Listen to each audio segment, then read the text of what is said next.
Hello, everyone, and thank you for joining today's webinar on inventory optimization in Acumatica. We are thrilled to have all of you in attendance to learn about how we can use your single source of truth, that is Acumatica, to make inventory management even easier in your ERP.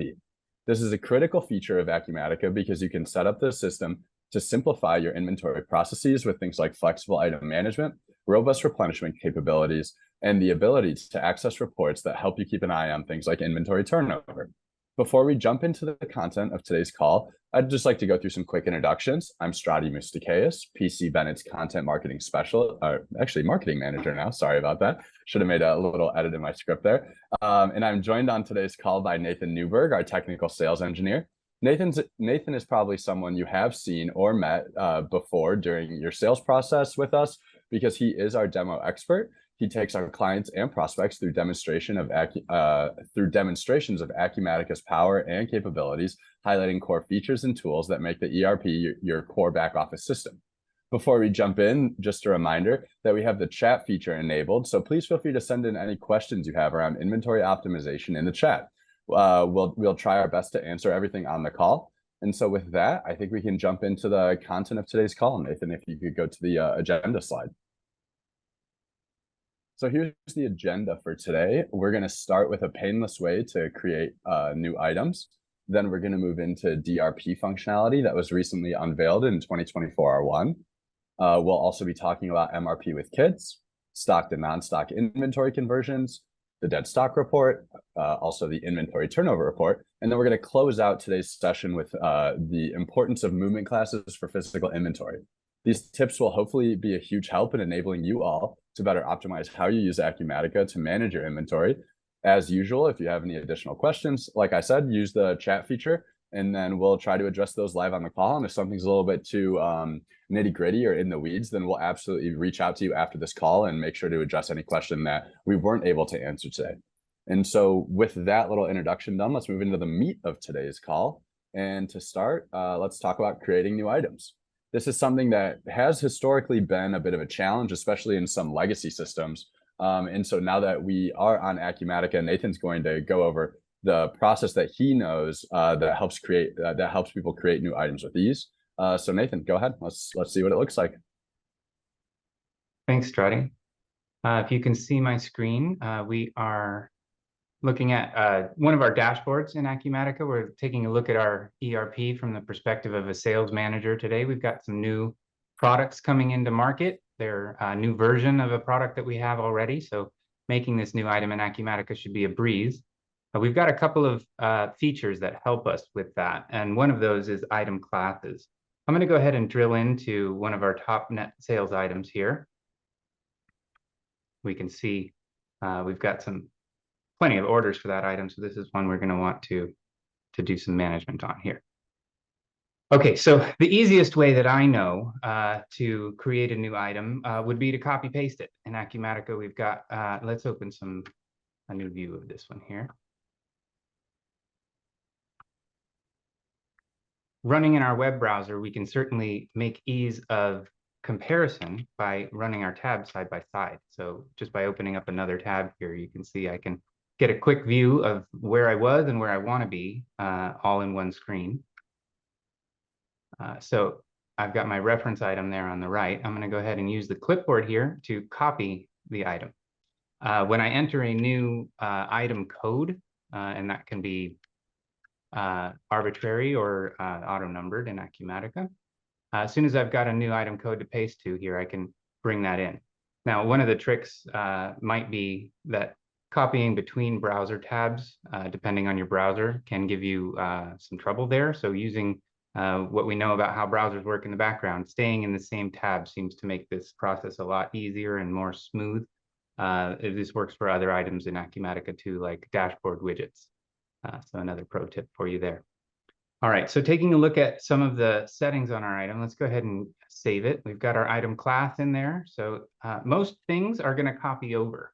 But one thing you're going to want to note is that existing items in Acumatica, things happen along the way. So certain things are going to copy from the class, but certain things might not. So if I pull over to the warehouses tab here, you can see that even though we keep this item in our wholesale and retail warehouse, and we can look at those settings existing on the item class, you can see that we have received the computer one item to a truck in the past. So each time we receive an item to Acumatica, the system creates what's called an item warehouse pair. Creating new items, those item warehouse pairs that were created on the fly, don't copy over. So if you are planning to receive this item to a warehouse, you might want to double check that that warehouse is listed in your item class default settings. Pull up the item class here. I can show you where the warehouses are mentioned.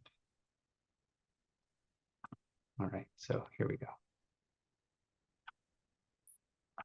Okay, we can also zoom out in Acumatica. I've got my browser set up here to control and scroll. So I can use keyboard shortcuts to zoom in and out, or the menu items here. That helps me get a little more real estate on the screen. I can see some things in a zoomed out view that I might want to edit here, like the vendor's item code. Maybe this is the new 2024 version, and the vendor, our vendors call that a different thing. So we can make sure to update all those particulars that might apply to the new item. Make sure we save our changes. If we've got a new image for the item, we can bring that in, just drag and drop very easily in Acumatica. I've got a little PNG graphic here. There we go. Save that. Double check all our package settings. Again, cross-references, those vendor cross-references are going to come over automatically. If we've got related items, we might want to relate our previous version of this item so that when we're on the phone with customers, we'll be alerted to that the new version is existing. If they're requesting the old one, they might be more interested in the new one. Give us a chance there to increase the sale. Making sure that we save the item. One other thing to note is if we do need a new class, we can change the class on the item while keeping the default settings of the class, or changing that, keeping the settings that we had previously. So original settings will be preserved otherwise. So it's telling me here that it's going to copy the items from the class unless I say no. So I want to keep the way we were. Again, something to watch out there for if you're modifying items as well. Creating new items, if we wanted to create just a new one. Utilizing those item classes, we're going to get a lot of the item defaults coming in. Really, all I need to do is give the item an ID and a class, and all of my default settings are going to be there. That's all I need to do to create a new item from scratch, like items of a class. If you're doing anything with e-commerce, you're going to want to also make sure to give the items a unique description. That's one caveat that seems to creep up. So with that, that's creating new items in Acumatica. Strati, I'll pass it back to you so we can move on to DRP. Fantastic, Nathan. Thank you. So as I referenced while I talked over the agenda, in Acumatica's latest release, 24R1, they did unveil their new distribution requirements planning functionality, or DRP. In this new feature, you're able to take advantage of things like time-phased inventory planning and sales forecasting capabilities. Additionally, you are also able to specify default inventory planning settings at the item class level. This is huge in terms of streamlining things like item setup and improving system usability. But when it comes to time-phased inventory planning and sales forecasting capabilities, that's really what Nathan's going to dive into in his demonstration. So Nathan, I'll just pass it right over to you. Thanks again. And actually, real quick, before we jump into that, we did get a question asking, can you copy a stock product to a non-stock product? Great question, Kristen. If you'll save that, for later in the demonstration, we're going to talk about non-stock and stock item conversion. Perfect. All right, let's move in to your demo of DRP then. Thanks. Thank you. All right, so what I'd like to do is start with a little bit of compare and contrast. So we've got three main types, strategies, if you will, for inventory planning in Acumatica. Let's get our screens organized here. And historically, we've been using a feature called inventory planning. Now, Acumatica has built an engine to do all of our calculations based on all of our supply documents and our demand in the system, and calculate what we might need as far as inventory based on things like seasonality and sales, historical sales. The problem with that is there isn't a whole lot of control over what might be far into the future or in the past. So that's where these new improvements have come in. But again, starting with inventory replenishment. If we take a look at the item record here and zoom back in, planning method indicates that we've got a couple of ways to account for this inventory. So starting with inventory replenishment, let me switch back to our computer item that we just created, the one in the proper class. Okay, so looking at inventory replenishment, last year I sold X number of units. This year I predict I may have sales of X number of units plus or minus some. This is great for distributors with a lot of predictability in their sales. Maybe seasonality affects your sales during the holiday time or summertime. You have a factor that you can increase or decrease that replenishment by. If we look over at the inventory planning tab, we'll see some particulars about how we move this inventory. We can purchase it or we can transfer it to our subsidiary warehouses from our main warehouse. We buy this one in a centralized way. But when it comes time to replenishing that inventory, we're going to want to keep some in stock, possibly. We may want to have just enough to satisfy our inventory demands at any given time. And how we understand those demands, we can use a feature in the system called calculate replenishment parameters. And if I pull up this screen here, I'm going to check off a couple of items here. Let's use one that we do have some history on. I'll check the computer one item in both warehouses, and we're going to do some processing of the replenishment parameters there.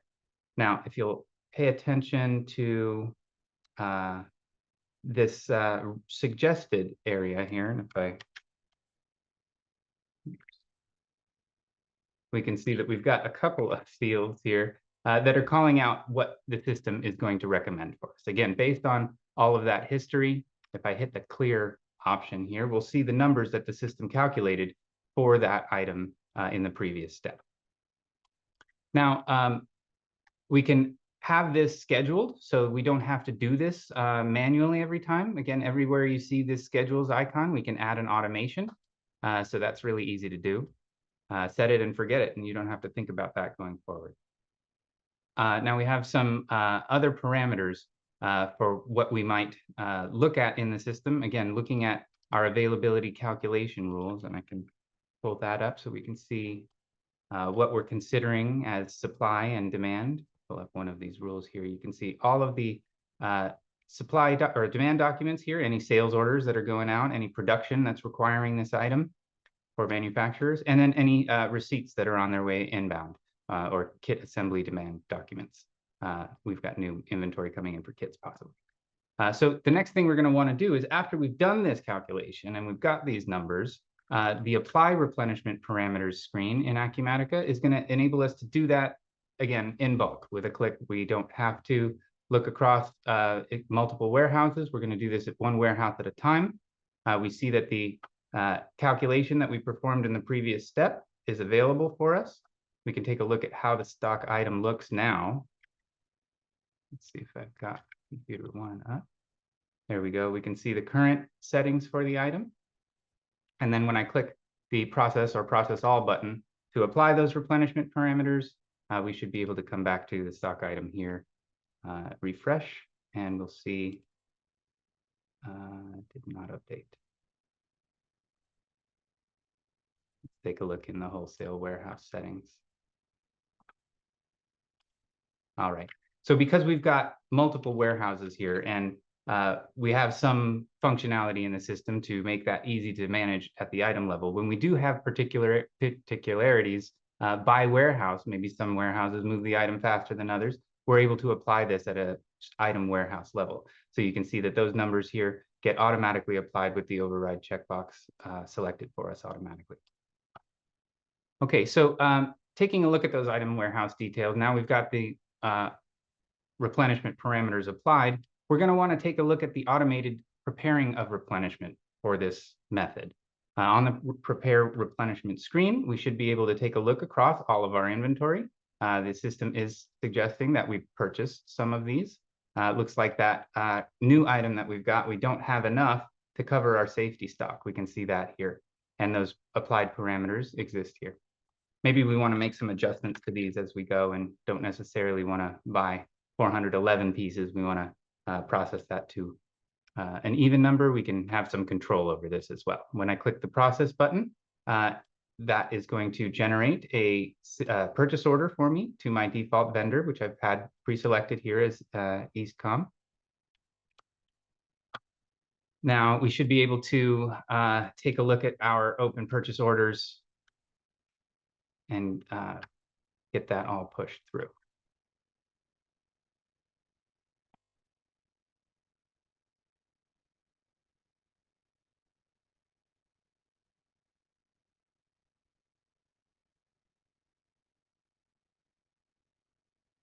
Go. Order number is open.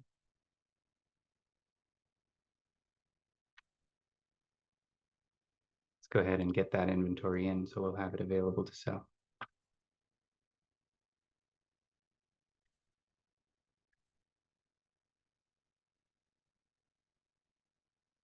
We're not going to create the bill at this time. We'll just uncheck that box. That's a preference in Acumatica that makes it easier for smaller companies to enable automated bill creation when we receive the receipt of inventory. Okay, so that's replenishment in Acumatica, basic inventory replenishment. It works really well, again, for high volume distributors, but like Strati had mentioned, it's not really time phased. So what happens when we have things that are happening really far into the future, or maybe things that are changing all the time, and we need to stay up on that stuff. If we take a look at the comparing method, let's go ahead and close out some of these other tabs here. We're going to pull up our stock item ID. Now, if we take a look at our new item, we're going to switch the method here to DRP. Now, by changing that, we're going to see some differences on the inventory planning tab. We've got a little bit simpler point here. We can enter some possibly reorder points and safety stock so that we are able to contemplate that item in the future.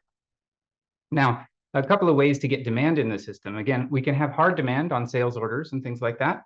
But if we know a new item is going to be selling, we can enter forecasts. Now, we can do this in a couple of ways in Acumatica. I'm going to enter a monthly forecast. I'm expecting we'll probably sell about 100 of these a month until the end of the year, possibly, or maybe next year. But let's just put in a short forecast here so we can get some good inventory in.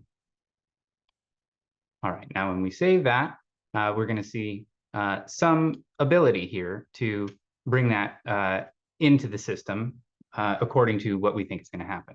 Now, I said there are a couple ways to bring this data in. If you notice, we've got the load records from file here. So if you've used an Excel spreadsheet or another program, we've got some great solutions in the ISV marketplace that can help you with this stuff. And if you wanted to load that data from another program into Acumatica, it's very simple with just the click of a button here. Another way to get forecasts in Acumatica is to use the system's tools to generate those based on, again, historical sales or other factors. Maybe we want to look at years of history and we predict that we might be growing this year, maybe at a rate of 1.25 or 1.125%. We can calculate these by month, or we can use this to calculate all of our sales periods at once. That takes a second sometimes. This dependent checkbox is going to be one that you'd like to pay attention to. So dependent means that the forecast is consumed by sales orders with promise dates between the begin and end date. And then we're going to talk about where those dates go in just a second. But independent will generate these forecasts regardless of open sales orders, and it's always going to plan based on the quantity of the forecasts. Again, forecasts can be defined manually or statistically from some other application. And where are these used? Now that we've got the ability to generate some forecasts. We've maybe got some manual forecasts in there. We know some inventory sales are coming. If we take a look at our inventory planning display, this is where the results of our DRP calculations are going to come in. And DRP, for those are a little newer to Acumatica, this is a new feature. It stands for Demand Requirements Planning. So this is looking across all of our supply and demand documents in Acumatica, our single source of truth, and it's able to give some advice to us for what we might need coming in the future. And again, this is based on live documents. So let's go ahead and enter one. We're going to put in a new sales order for that new item we just created. We've got some in stock, but maybe our AA customer is expecting a large promotion this month, and they want to order all of what we've got. So let's go ahead and add in that new item.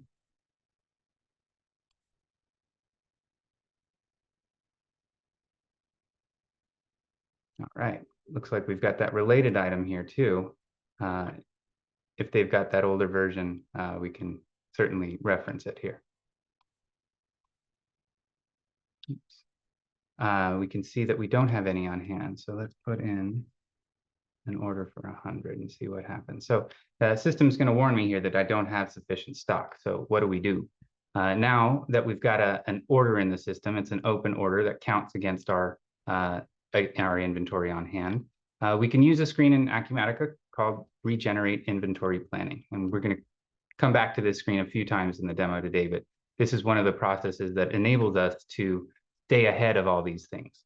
You can see in Acumatica, it doesn't take very long to do this. And also, it can be scheduled. We have many companies on our list here that are doing this periodically multiple times throughout the day. So staying up ahead of all of those orders and changes that need to take place. If we come back to the inventory planning display, we may see some new updated information here. All right, look at that. So after we've regenerated our inventory planning, we can see that we need to bring in some safety stock. That sales order that we just entered for 100 pieces, that's in here too. If I highlight my item and hit Shift F, I can quickly see if there are any other forecasted demand for this item that I might want to contemplate when it comes to purchasing. If we need to bring this from another warehouse, transfer is another option. The inventory planning display is going to appear very familiar to manufacturers as well. We're borrowing some of the features from the manufacturing requirements planning and enhancing distribution requirements with those, including the ability to assemble kits and things like that. We'll touch on a little bit later in the demonstration here. So regardless of the source, we're able to contemplate that inventory and make sure we have it where we need it just in time so that we're not out of inventory as well. All right, so if we wanted to take a look at these results by item to see which documents are demanding all of this, we've got a great side panel here that we can see where these demands are coming from. So as I select the items here, we can see based on the item and warehouse pair, what documents might exist. Here's a forecasted requirement plan that's asking us to bring this in. The projected on-hand quantity here is kind of like a rolling balance here. Every time we make a deduction, we've got a sales order deducting our inventory, what we're going to be left with, and then a requirement plan to bring us back up to our safety stock or forecasted inventory levels. All right, so we bought the item, we brought it in. Actually, we haven't bought it yet, so let's make sure that we do. Let's get all of these items purchased.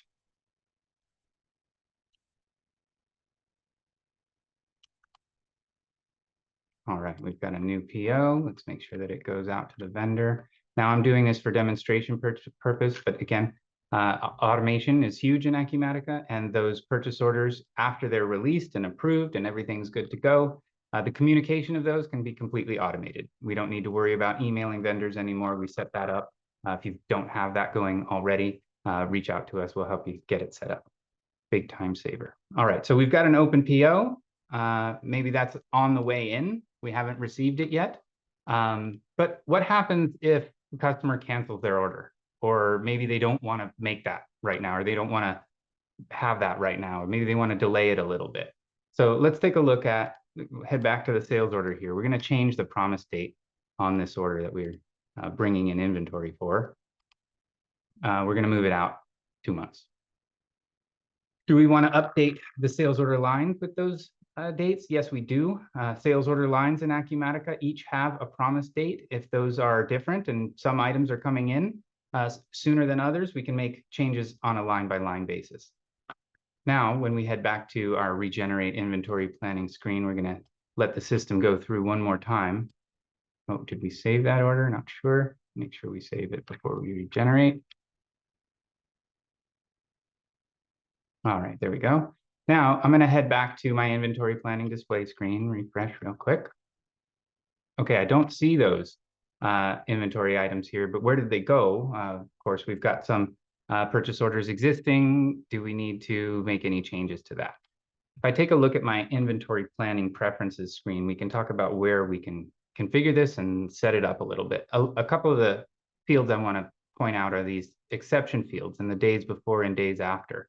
And that means if we've got documents that don't exist within those parameters, the default is 10, but we can bring in inventory before or after. Again, that's a preference and it's adjustable. Another field here that works in concert with that one is the planning horizon. Again, by default, this is 0. So that means it's going to contemplate all of the dates in the system, even years into the future. Maybe we want that, maybe we don't. We can limit this, and doing this, editing these parameters, especially for businesses with lots of orders, is going to help the load on the system. We don't have to look at as many documents. Regenerating happens faster. Okay, now, when there are exceptions like this, Acumatica's thought about that. So what happens when we've changed the promise date and the customer doesn't need that anymore? We've got a new screen called Inventory Planning Exceptions. These inventory planning exceptions are going to call out to us what we need to do. Maybe some of these purchase orders need to be hurried up, but that one, that safety stock, we want to get it in right away, but that order that we had changed its promise date. So the required date that we're going to need this is going to take, we don't need that yet. We don't want to buy that now. And again, Acumatica giving us the tools we need to make good decisions and keep our inventory at good stock levels without having too much and not having stock outs. All right, so that's a little bit about DRP in Acumatica. And Strati, I'll hand it back to you. That's fantastic, Nathan, and I appreciate you going through that demonstration. We did get a question around DRP and asking, is that included in the standard inventory module or is it an additional module? I did check the price list while Nathan was going through his demonstration, and it does look like it just depends on the version of the distribution edition that you got. So with the unveiling of 2024 R1, they now have like 4 different licensing sizes that you can purchase. And so in the smallest one, you do have to pay an additional cost to get DRP functionality, but as you kind of size up, it will be included in the distribution module. So unfortunately for the person who asked the question, I don't know what license size you're on, but it depends. And so I can reach out to Ben Kress, your customer success manager, or Karen House, depending on what part of the country you're in, and I'll make sure that we get directly back to you and make sure that whether or not you have that functionality and what the pricing would be for you to get it included if you don't have it already. So I'll make sure to make a note of that and reach out to you after. Thank you. Yeah, great question. Thank you. Yeah, and so as Nathan said, we're next going to talk about MRP with kits. So if you could go on to the next slide, thank you very much. And so this is something we briefly covered in our What's New in 2024 R1 webinar. I believe that was back in May. But it is important to mention on this call as well, because it does have a lot to do with inventory optimization. As Nathan mentioned, there were a couple checkboxes that he went over during his DRP functionality demonstration where kit components were included in that decision-making process.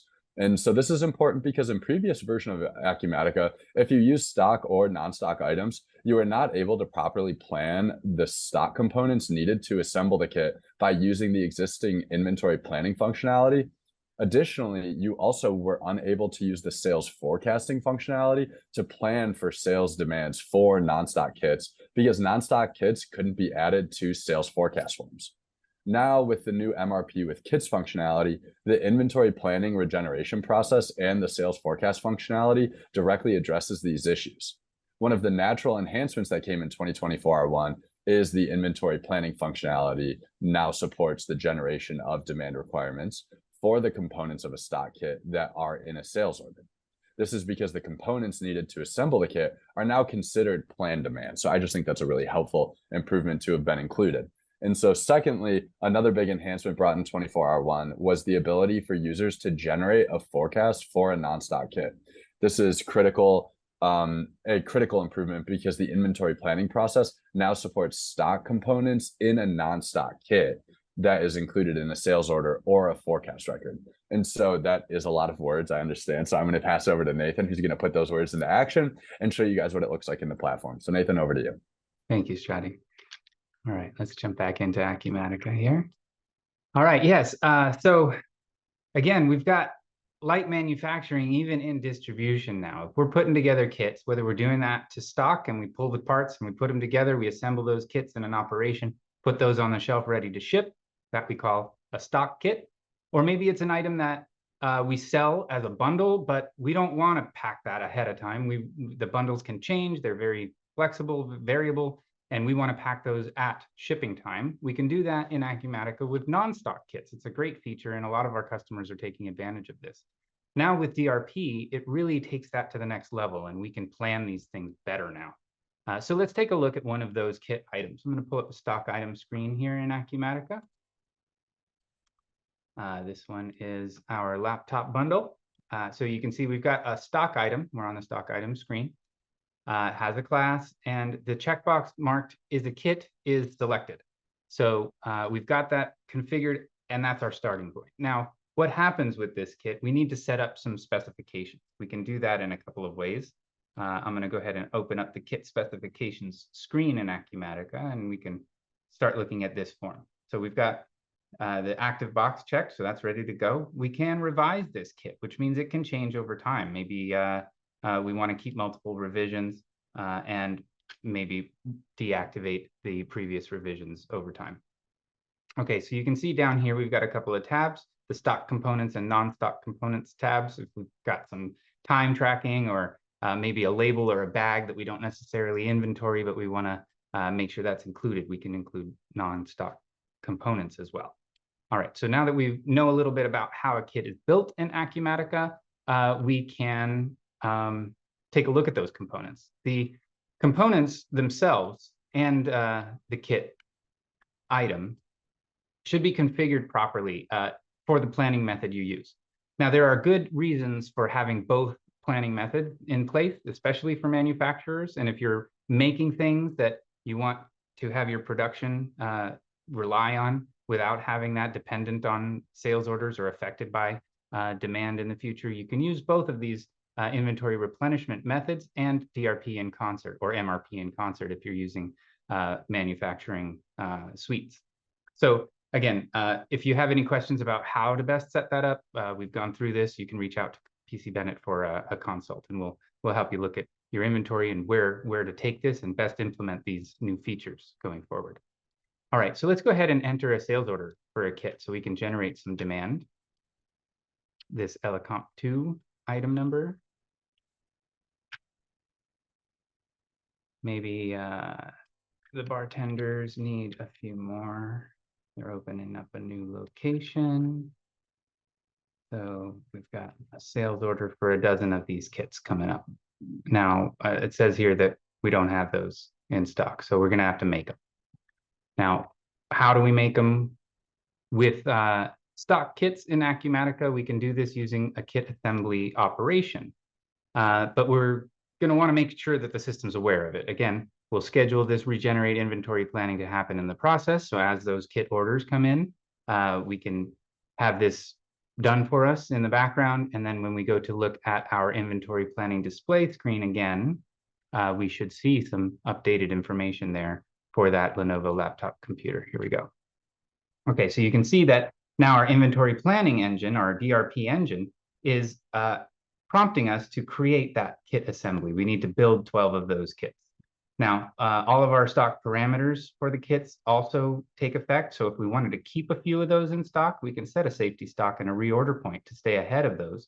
But again, where were we? Inventory planning display is prompting us to assemble those 12 kits. If I hit the assemble kit button, the system, I had to select it, and then I hit the assemble kit button. There we go. The system is going to automatically create the kit assembly production document for me. So then we can have that either sent manually out to the warehouse or, again, automated, just like any other production or sales documents. Once the order is created, it can be printed. Or we can notify our users on their wireless handhelds now too. All right, so that's a little bit about stock kits. We're going to build those, either ship them to the customer directly if we're low, or put them on the shelf and keep them in stock.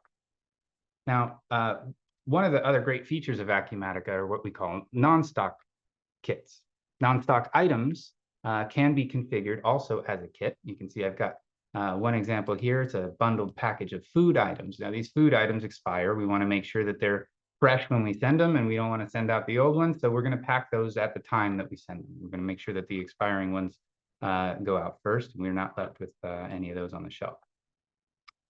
If you'll note on the stock item screen, as well as on the non-stock item screen now, we have a side panel for kit specifications. We can do this in one place. We don't even have to open up a new screen to take a look at all the subcomponent items of this non-stock kit. So when we sell this kit, we're going to grab some bread, some hot dogs, some devil dogs, and some potato chips.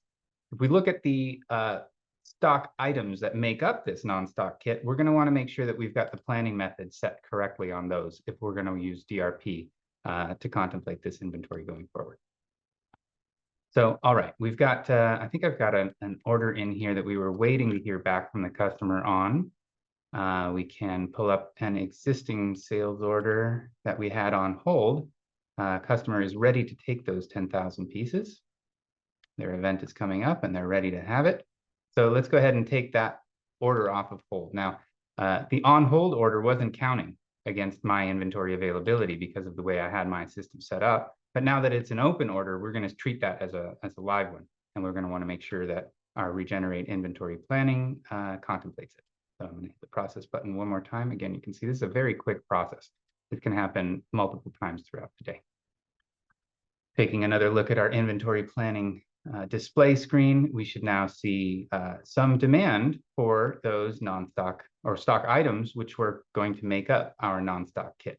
You can see that these numbers are a little bit all over the place because looking at the status of those items, we had some in stock, just not enough to cover that giant order. So now we know just what we need to make it work. All right, like Strati mentioned, this does extend into forecast. So if we've got a forecast for this coming, we know that there's going to be a lot of activity during the holidays coming up. We can enter some data here. Maybe we've got that food cater bundled package from our retail location or our wholesale location, depending on where we're planning to ship these from. Maybe we think we're going to have 100 of these every week, or maybe, sorry, we had a large order for that, 10,000. And we can set the interval here, how often we think that's going to happen. Is it just one, or is that something that's going to happen every month or maybe yearly, right? So let's hit yearly on that. A customer's going to need these before September for their holiday party. I hope they don't, yep. So they're going to need those ahead of time. So we've got a forecast in there for that item now. I'm going to enter one more so we can see how the system might treat some items that move a little bit more frequently. We can talk about frequency a little bit more coming up. All right, so now that I've got some forecasts in there, if I regenerate my inventory planning one more time, we should see those forecasted items popping up now also. Might have to look a little bit further ahead. All right, so here we go. Oh, no, not that one.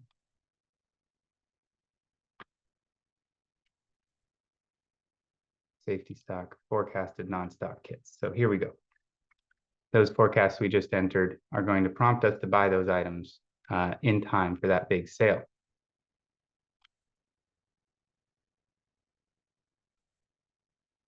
Oops.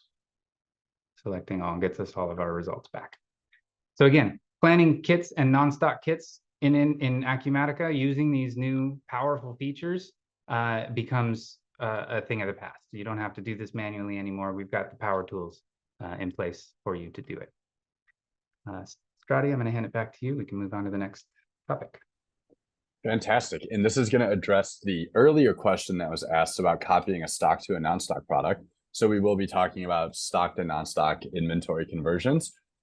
This feature was made available originally in Acumatica 22 R2. So it's still relatively fresh in the world of Acumatica. And it's really crucial when you're phasing out a product or trying to pause a product lifecycle.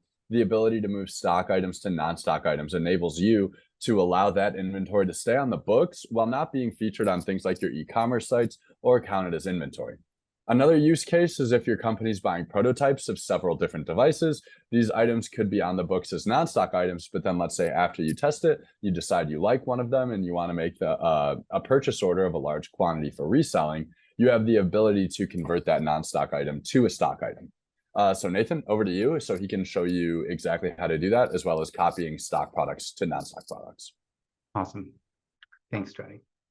All right, let's close out some of the other tabs again. We can get rid of this little guy. All right. So let's take a look at one of those stock items. And we can talk about item conversion, which isn't something you enable or disable. It's part of the system, but if you have some modules where this capability isn't quite yet supported, manufacturing, for example, projects, field services, payroll, and time management features are going to interfere with this yet. So this one won't be available. But if we're looking at a stock item where we can do these conversions, let's see, we'll pull up one of our widget items here.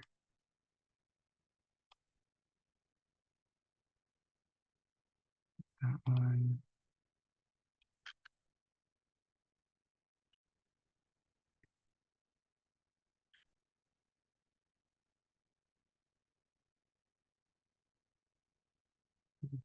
We're going to copy it.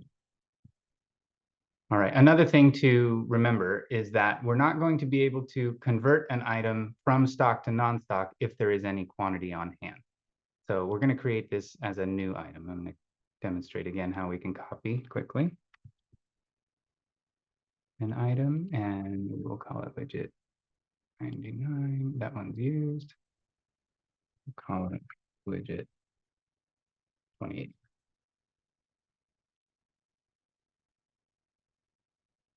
Paste in some settings here, make sure we save that out. Okay. All right, now that we have a stock item in, again, if we don't have any inventory on hand, this is going to be a breeze. If we do have inventory on hand, we're going to want to make sure to issue that out of the system or make sure it gets sold before we do this piece.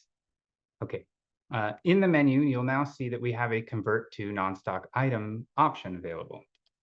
When we click this, the system's going to check whether that quantity is on hand or if it's equal to 0. If there's any open documents for this item that haven't been processed to completion, open sales orders or inventory issues that need to be deducted, you'll see an error here. But when we do have that item ready to go and we click the convert to non-stock item button, that's going to be all it takes. We hit the save button. Actually, we're going to need an item class here. That's going to prevent us. But again, just the item class is going to be all the settings we need to make this a viable item with all the required fields, including posting classes and tax categories and important financial things like that. Okay, so now that we've got the item set up, maybe the default warehouse or unit of measure, things like that are not going to be inherited from the stock item. Sorry, they will be inherited from the stock item. So you can see here again, whether we're shipping that or not. And now that we have that converted, we should be able to move it out of our purview. So one more thing that's going to help us keep track of these item conversion. A new report in Acumatica includes the item conversion log. So as these things are moving back and forth, the system keeps track of what is the status. And anytime that we use these items, adding them to a new document is going to take the status of the item when we add it. So if it's a stock item, when we create that sales order, that's how it's going on. Okay. Again, this is going to work in the opposite way also. So again, if you've got all the documents processed to completion for the non-stock item that you're trying to move into a stock status, you're ready to put this into production and start buying it. Again, we've got a button here to convert non-stock items to stock items. Just like that. All right. A couple of caveats. If the multiple base currencies feature is enabled, so during item conversion, currency-specific settings are inherited only for the base currency for the current branch. If the vendor and customer prices and discounts are existing for these custom or these converted items, those are going to be defined to the non-stock item. So that's about it for item conversion, and we can move on to the dead stock report. Claudio, hand it back to you. Thanks. And just want to make sure that that did answer the question that someone had earlier in the chat. So if you still have any lingering hesitations or questions around that, just feel free to resend it back in the chat. But we'll address anything else that comes up around stock to non-stock conversions later on towards the Q&A section, if anything else comes up. Yeah, in the meantime, way to do this now. We used to have to deactivate a stock item and create a whole new non-stock item to make that a clean cutover. But with Acumatica's enhanced features and the ability to track those conversions, we can now have some flexibility there. Fantastic. Yeah. So now, in the meantime, let's cover the dead stock report. We're going to do this pretty briefly, but this dead stock report does enable you to view the stock that's moving in and out of your warehouse, that is not moving out of your warehouses, pardon. It plays a crucial role in allowing you to make smarter, more timely inventory decisions. And to calculate the quantity of dead stock items, your Acumatica system deducts the quantity of items in sales orders, including field service orders and production orders, as well as shipments and other documents that affect the quantity on hand from the quantity of items that have remained in stock for a specified period of time that you set yourself. So Nathan, if you want to go ahead and show the dead stock report capabilities, that'd be fantastic. Yeah, happy to, will do. All right, so let's take a look at Acumatica from another view, another perspective maybe. Today we're looking at it as the manager. We're looking at our trending inventory. It seems to be going up. I can drill in here and see how our inventory values have fluctuated over the last few months. This is comparing to last year at this time, and our average inventory is up almost $1 million over where we were last year. What is that inventory? How do we figure out what it is, and how do we turn it back into liquid so we can get some more moving inventory back on the shelves? That's growing and it's not shrinking, it's going in the wrong direction. So one of the screens that Acumatica added, it's been here a few years now, this dead stock inquiry, is very helpful for getting a really quick view into what's here on the shelf, what it's worth, and how long it takes to get rid of it, right? So if we're looking at this screen, one of the things that we're going to want to do to make sure that this is good, if we're using inventory that has years of history, it's recommended to recalculate your inventory using this rebuild item history since checkbox to make sure that all of the open documents that are adding to and deducting that inventory over that time period have been processed through the inventory module. The recalculate helps us keep things all in line. This is, again, something that can be scheduled, but this process takes some time and system resources, so we recommend doing this in off-peak hours when the load on the system is a little bit lower. So again, here we can quickly see all of our inventory in a particular warehouse. We can select by days, meaning that we can specify how many days the inventory's been in stock, and then maybe how many days it hasn't sold. If this has been here a long time and it hasn't sold in 300 days, we're going to want to get rid of that, some of that stuff.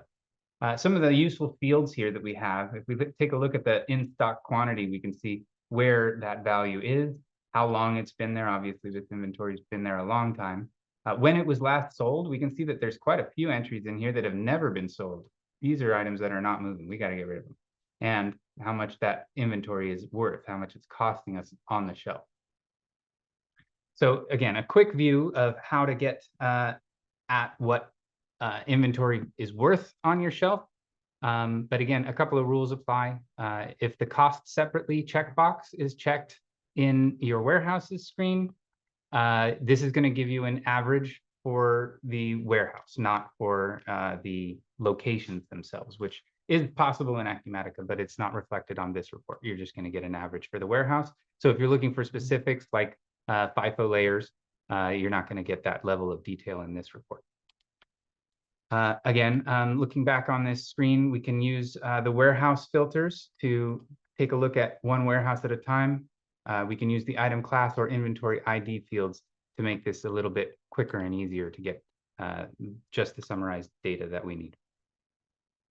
So if we change in stock to 0 and we see we've had no sales for a year, we've got quite a few items here that we can make sure that we're getting on the promotions next month.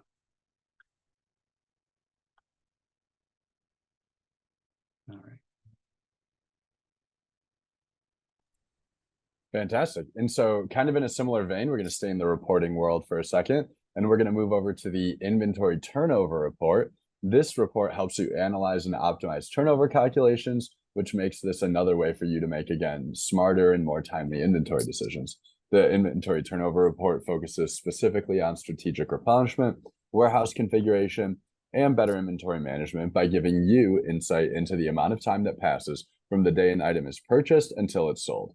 Nathan will show you how to access that report and then the detailed information that it provides within it. Thanks, Truddy. So let's head back to Acumatica. And I'm going to open up one of our other example dashboards here. We're going to take a look at the purchasing manager view of Acumatica. Now, the inventory turnover report builds on the concepts of the dead stock report. And this is great when you need to know the number of times a stock item is sold or replaced during a certain period of time, when you need to calculate the number of days a stock item needs to be converted to a sales item. And then, of course, when you need to compare the benchmark ratio for the industry against your items and whether you're keeping up with your competitors. So if we take a look at, again, from the purchasing manager view, we've got a couple of inquiries and visualizations here that show our highest turnover items and lowest turnover items. Not a whole lot of data here. We can drill in and see what data makes up that. And then I want to point out for some of the experts in the room that this inventory turnover for the past year generic inquiry is built on standard tables in the system. We now have an inventory turnover calculated table in Acumatica where we are keeping track of these inventory calculations and the turnover calculations and how they change over time. So if we wanted to build other reports based on that data as we're calculating and managing that inventory turnover history, we can do that with GIs in Acumatica. So if your GI is not showing any data, it could be because the inventory turnover calculations haven't been performed for the term reaching back 12 periods from the current one. So these visualizations, again, are based on calculations that need to take place in the system ahead of time. Another pro tip, when these calculations are performed, they update that table, so you can build your own reports on that too. If it's something you can do that you do this regularly, these managing of turnover history and calculating the turnover history is also something that can be scheduled and automated. So if we take a look at the manage turnover history screen, I should actually start a little bit before this, but taking a look at this history screen, we can see that we're able to calculate turnover in bulk or even delete calculated records from the history if we need to clear up some bad data. Now, taking a look at the inventory turnover inquiry, and after we do that calculation, or we can certainly run a new calculation here by specifying the branch that we want to calculate for and the from and to periods. We can limit the list also, make this a little quicker. If we're looking for just a couple of items, particulars, we can do that here too. So clicking the calculate turnover button is going to reassess all of those open documents that have moved in and out through our system and give us some up-to-date data on what our inventory value is and where it's moving, how much we're moving in that period, how much the inventory is averaged by the days in stock. And then, of course, how much of our inventory value is on the shelf now, how many are there, the quantity. And these turnover ratios are going to advise us of those ones that are really moving faster or slower, and maybe we want to make some changes to our marketing. The days sales of inventory is going to show us those items that are in stock for too long, right? We've got 420 days worth of sales. We're not going to sell this for a whole year, all this inventory. We need to focus less on that item and more on those ones that move a little bit faster. So again, some great data here enabling us to look forward in our inventory based on what we've seen and what we think is coming, powering us to move forward in business.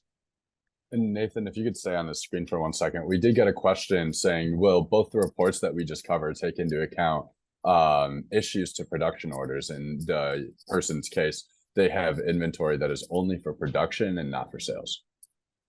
Great question. And I think we would want to probably ask a few more questions before we could answer that to your satisfaction, Paul. But we're going to want to understand how you're using those items and whether they are affected by the sales that you've got coming, or if these are production items that you need to keep in stock. And whether they appear here on this report is something that we can configure as well. So, and I'll make sure to relay that question to your customer success manager so they can help figure out a solution and potentially even add a consultant in just to make sure that we're giving you the best advice that we can around that. Yeah. Great. Thank you, Strati. Thanks for that. Yeah, of course.